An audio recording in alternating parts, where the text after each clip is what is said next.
Another cross from India. Malavika brings it down. Malavika marvelously does that. Indian വനിതാ ഫുട്ബോളിന്റെ വിജയക്കുതിപ്പിൽ ചരിത്രം കുറിച്ച് ഒരു കാസർഗോഡൻ പെരുമ. 2026 സാഫ് ഗെയിം സീനിയർ വനിതാ ഫുട്ബോൾ ചാമ്പ്യൻഷിപ്പിൽ കിരീടം ചൂടിയ ഇന്ത്യൻ ടീമിൽ അംഗമായി നീലേശ്വരത്തിന്റെ അഭിമാന താരം പി മാളവിക. തായ്ലൻഡിൽ നടന്ന ഏഷ്യ കപ്പ് വിജയത്തിന് പിന്നാലെയാണ് മാളവിക ഉൾപ്പെട്ട ഇന്ത്യൻ സംഘം സാഫ് ഗെയിംസിലും മുത്തമിടുന്നത്. നീണ്ട 26 വർഷങ്ങൾക്ക് ശേഷം ഇന്ത്യൻ സീനിയർ വനിതാ ടീമിലെത്തുന്ന ഏക മലയാളി താരം കൂടിയാണ് മാളവിക. ഇനി എങ്ങോട്ടെന്നും ഈ മുഖം തന്നെ കാണണമെന്ന് ഉറപ്പാണ്.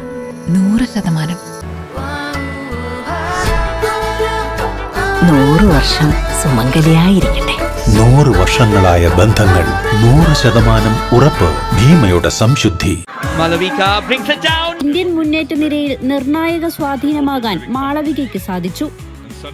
ബംഗളത്തെ പരേതനായ എം പ്രസാദിന്റെയും എ മിനിയുടെയും മകളായ മാളവിക തന്റെ ഫുട്ബോളിന്റെ ബാലപാഠങ്ങൾ പഠിച്ചെടുത്തത് പരിശീലകൻ നിതീഷ് ബംഗളത്തിന്റെ കീഴിലുള്ള വുമൺ ഫുട്ബോൾ ക്ലിനിക്കിലൂടെയാണ്.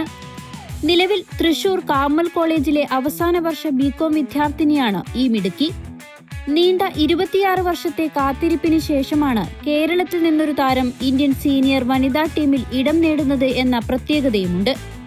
ദേശീയ അന്തർദേശീയ തലങ്ങളിൽ കാസർഗോഡിന്റെ പേര് സ്വർണലിപികളിൽ എഴുതിച്ചേർത്ത മാളവികയ്ക്കും ഇന്ത്യൻ വനിതാ ഫുട്ബോൾ ടീമിനും കായിക പ്രേമികളിൽ നിന്നും നാടിന്റെ വിവിധ കോണുകളിൽ നിന്നും അഭിനന്ദന പ്രവാഹമാണ് ലഭിച്ചുകൊണ്ടിരിക്കുന്നത്.